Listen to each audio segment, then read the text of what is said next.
Para que o recenseador seja capaz de realizar seu trabalho corretamente no setor censitário, é necessário compreender os conceitos básicos de quadra e face.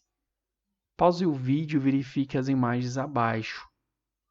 Para o conceito de quadra, é um trecho geralmente retangular de uma área urbana ou aglomerado rural, delimitado por elementos como ruas, estradas de ferro, curso d'água ou encostas. Contudo, pode ter forma irregular. Em alguns locais, a quadra é chamada de quarteirão.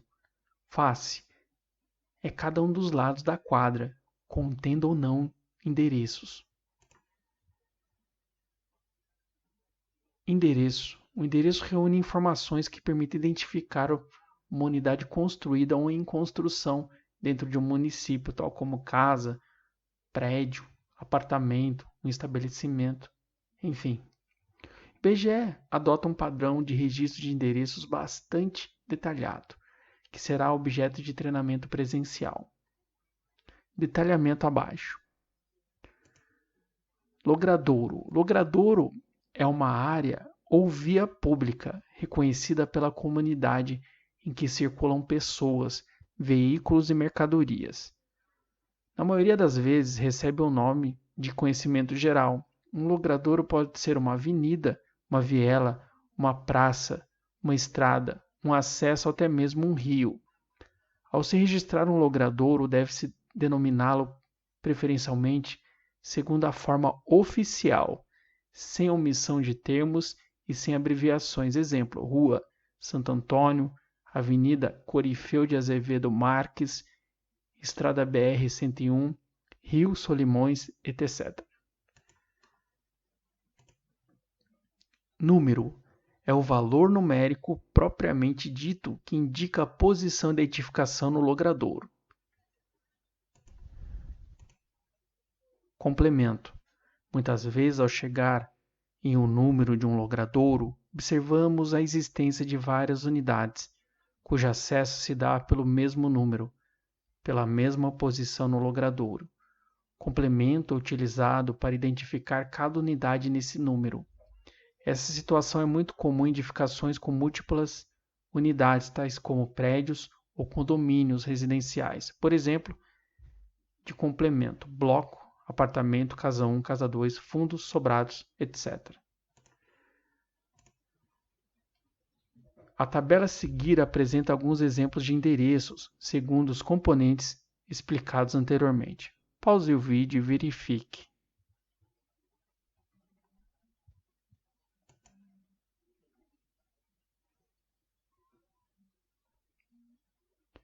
As coordenadas.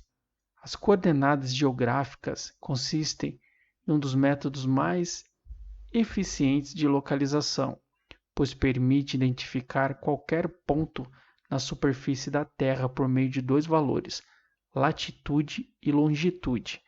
Essas coordenadas são um importante recurso para o trabalho do setor censitário.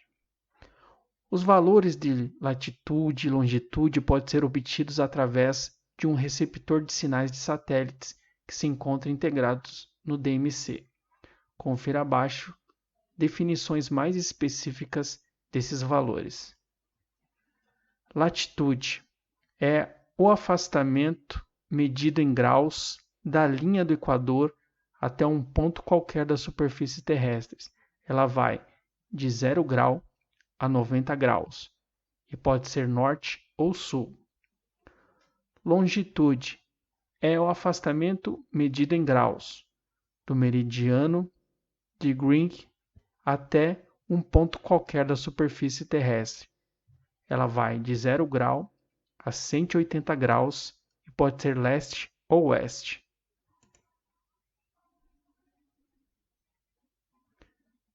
Essas coordenadas são um importante recurso para o trabalho no setor censitário, tendo em vista que as coordenadas geográficas constituem um componente do endereço do IBGE. Durante o treinamento presencial será realizado um exercício de simulação de como obter as coordenadas no DMC. Morador. O conceito de morador é muito importante para a qualidade da coleta dos dados do censo. Morador é a pessoa que tem o domicílio como local habitual de residência na data de referência. A presença ou ausência da pessoa no domicílio na data de referência não define se ela é ou não moradora do domicílio. Atenção! A data de referência é o parâmetro que indica quem deverá ser recenseado. Devem ser recenseadas todas as pessoas que moram no domicílio na data de referência, à meia-noite do dia 31 de julho para 1º de agosto de 2021. Morador. A pessoa pode estar presente e não ser moradora, mas também pode estar ausente e ser moradora. Morador é a pessoa que a. tem o domicílio como local habitual de residência e nele se encontrava na data de referência, ou b. embora ausente na data de referência, tem o domicílio como local habitual de residência, desde que a ausência não seja superior a 12 meses pelos motivos que veremos a seguir. B1. Viagem a passeio, a serviço, a negócios, de estudos, etc. B2. Afastamento de sua comunidade tradicional por motivos de caça, pesca, extração vegetal, trabalho na roça, participação em festas ou rituais. B3. Internação em estabelecimento de ensino ou hospedagem em outros domicílios. Pensionato, república de estudantes, visando facilitar a frequência à escola durante o ano letivo. B4. Detenção em sentença definitiva declarada. B5. Internação temporária em hospital ou estabelecimento similar. B6. Embarque a serviço militar, petroleiro.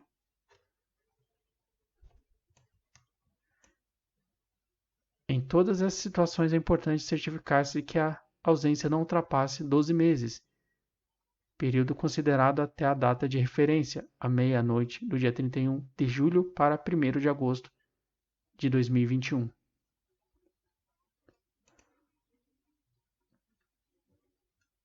Quanto ao período de afastamento, não conta.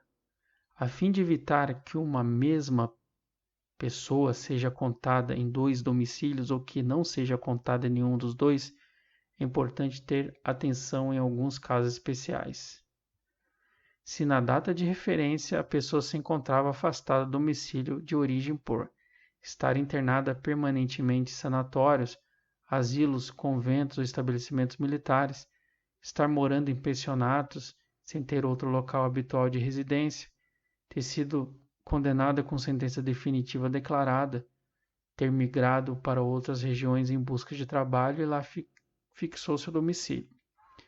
Ela será considerada moradora nesses locais onde se encontrava e não no domicílio de origem, ainda que a ausência seja inferior a 12 meses.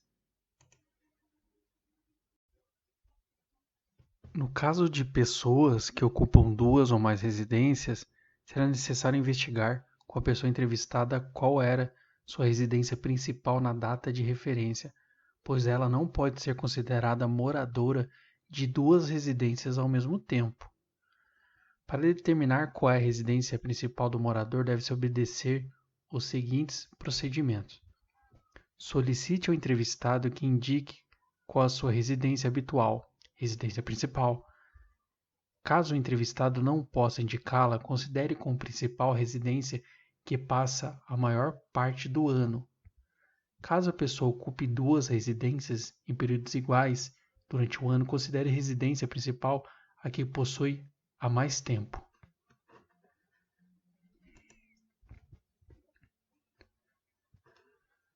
No dia a dia do trabalho de coleta de dados, poderão ser encontrados 3 tipos de edificações nos endereços observados em campo. São eles: edificações exclusivamente construídas de unidades residenciais, que são as casas, apartamentos, etc., chamadas de domicílios, ou edificações exclusivamente construídas de unidades não residenciais, que são escolas, postos de saúde, as lojas, denominadas de estabelecimentos, e edificações mistas, que podem conter domicílios e estabelecimentos.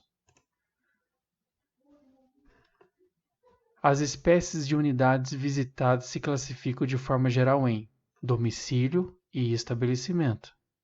Domicílio, edificação construída ou utilizada com a finalidade de servir à moradia. Estabelecimento, edificação não destinada à moradia.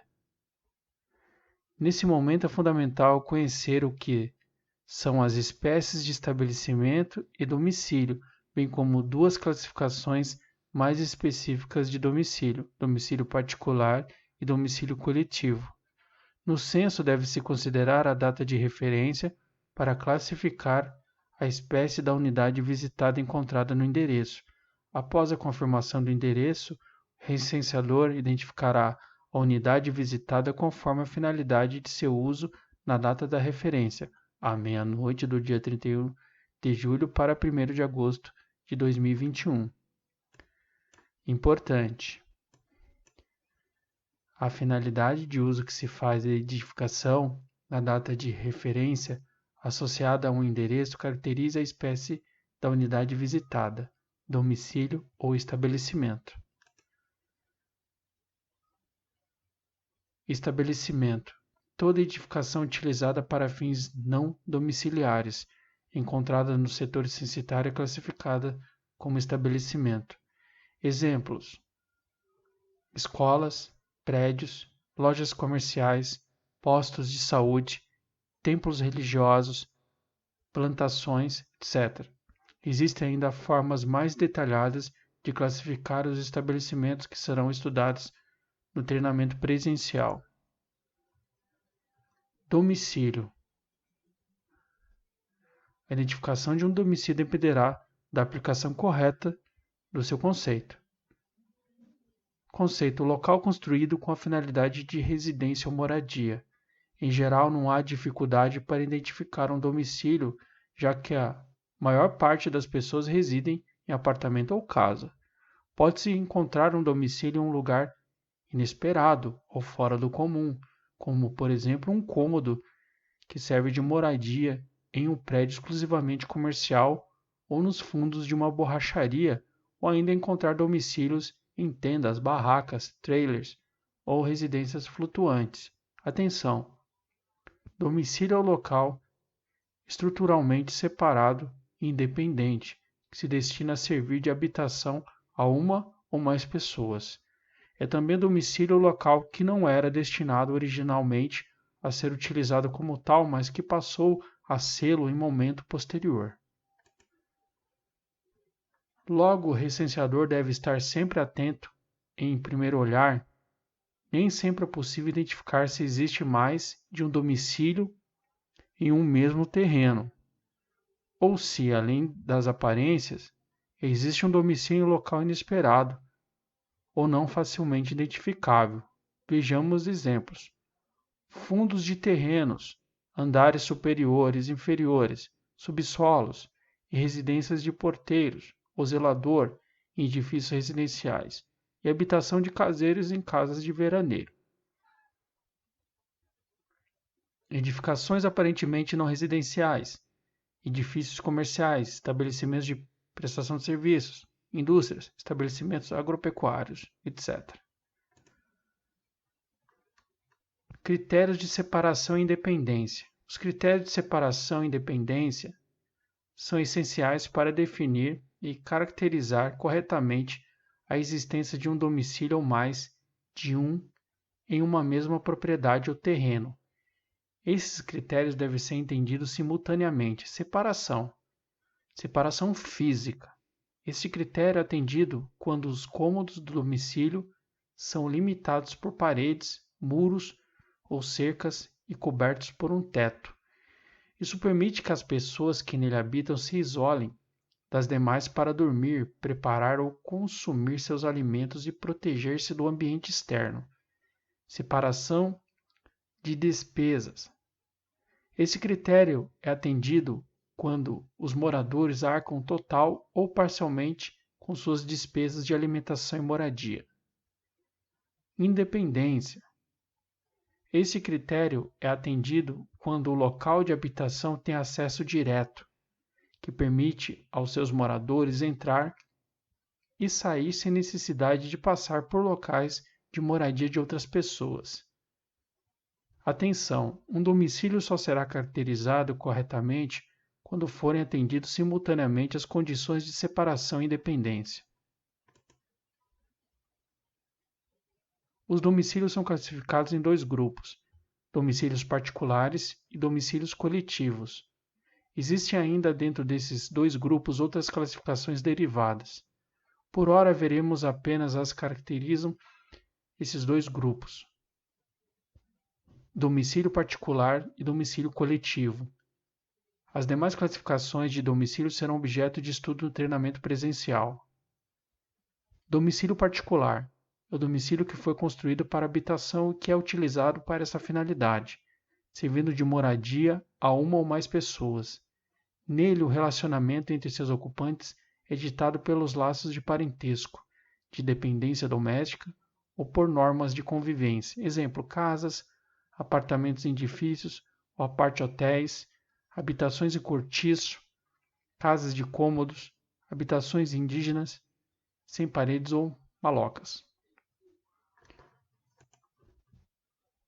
Domicílio coletivo é uma instituição ou estabelecimento onde a relação entre as pessoas que nele se encontravam na data de referência restringam-se às normas de subordinação administrativa.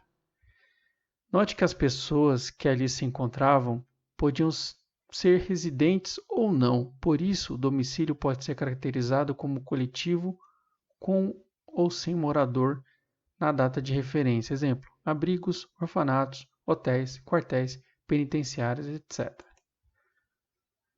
O objetivo de se levantar as características do domicílio é conhecer as condições de moradia da população e os níveis de qualidade de vida através do acesso e serviços básicos e qualidade de cômodos. Para o IBGE, o conceito de cômodo é todo o compartimento coberto por um teto, limitado por paredes, que seja parte integrante do domicílio, inclusive banheiros e cozinhas. Por parede, entende-se aqui a construção vertical que permite limitar, dividir ou vedar espaços. Atenção! Não são considerados cômodos os corredores de ligação entre cômodos, as varandas abertas, garagens, compartimentos não residenciais e cozinhas americanas ou mezanino. Note-se que o cômodo pode existir tanto na parte interna quanto na parte externa da edificação principal do domicílio, ainda sendo considerada a parte integrante do domicílio. Exemplo: banheiro construído separadamente da construção principal dentro do mesmo terreno. Importante: o banheiro é o cômodo de uso exclusivo dos moradores do domicílio, destinado a banho, que possua chuveiro ou banheira e vaso sanitário ou privada. Tópico 8: características dos moradores. Para tornar possível o planejamento econômico e social da população, é preciso conhecer as características dos moradores da população. Para compor a relação entre os moradores de um domicílio, é fundamental que os próprios moradores definam uma pessoa responsável pelo local. Essa será usada como referência para registrar os demais moradores. Dessa forma, é considerada a pessoa responsável, homem ou mulher, com no mínimo 12 anos de idade, reconhecida como tal pelos demais moradores.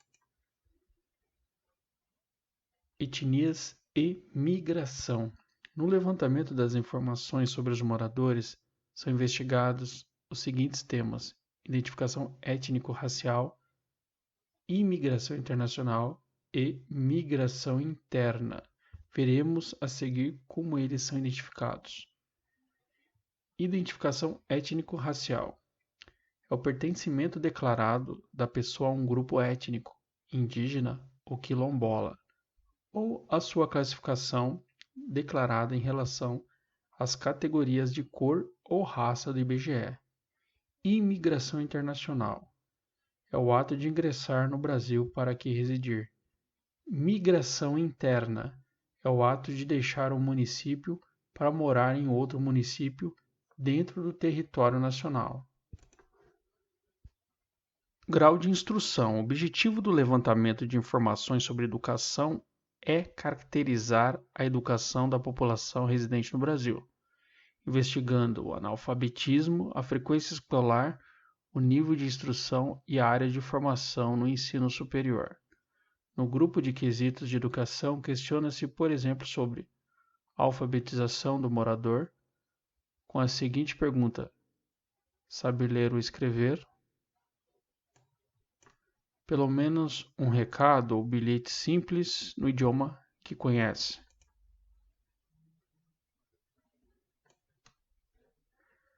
Com isso, busca-se captar se a pessoa de 5 anos ou mais de idade sabe ler e escrever pelo menos um bilhete simples, no idioma que conhece, independentemente do fato de estar ou não frequentando escola e já ter concluído o período letivo. Pessoa alfabetizada que se tornou física ou mentalmente incapacitada de ler ou de escrever por motivo de acidente ou doença, deve ser considerada como sabendo ler e escrever. Pessoa não alfabetizada, a pessoa que aprendeu a ler e escrever, mas que se esqueceu de como fazê-lo devido ao processo de alfabetização precária que não se consolidou, assim como aquela pessoa que nunca aprendeu a ler e escrever, não devem ser consideradas como sabendo ler e escrever. Questões relativas à educação. Dentre as outras questões relativas à educação que o censo pesquisa e de que não trataremos aqui, está o deslocamento para estudo. Para ela, o IBGE considera as seguintes definições. Deslocamento para estudo é o deslocamento feito pela pessoa entre o seu domicílio e o local de estudo, município ou país estrangeiro em que a pessoa estuda. Local de estudo, colégio, escola, creche, universidades, instituto técnico, atenção. Para ensino à distância EAD, considerar como local de estudo o polo físico. Trabalho. O objetivo de se pesquisar as questões relacionadas ao trabalho para pessoa de 10 anos ou mais de idade é conhecer a composição da força de trabalho no país e identificar as principais características do trabalho da população, como ocupação, atividade, horas trabalhadas e rendimento. Para o levantamento das informações sobre trabalho, as definições utilizadas pelo IBGE serão esclarecidas no treinamento presencial. Uma dessas definições é sobre deslocamento para o trabalho. Importante. Deslocamento para o trabalho é aquele feito pela pessoa entre o seu domicílio e o local de trabalho informado, considerando o tempo, frequência e meios de transporte utilizados.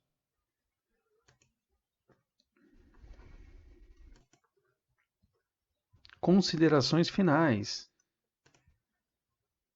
Chegamos ao final do estudo dos conhecimentos técnicos referente ao Censo Demográfico de 2021. Aqui foram apresentados conceitos e informações considerados relevantes pelo IBGE para a qualidade da operação censitária. Esse conteúdo será objeto de avaliação no processo seletivo simplificado e posteriormente será aprofundado no treinamento presencial. Atenção!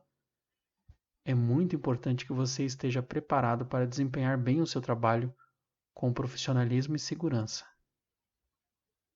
Boa sorte! Pessoal, eu gravei aqui esse nosso áudio apresentando de forma aí os slides aí como é apresentado no site do IBGE EAD, né? Me desculpe qualquer erro, mas eu fiz isso aqui de bom grado, de bom coração. Espero que vocês aprendam muito com isso. Deixa aí seu feedback, tá? Se inscreva no canal, curta, compartilhe para dar aquela força pra gente, tá bom? Boa sorte!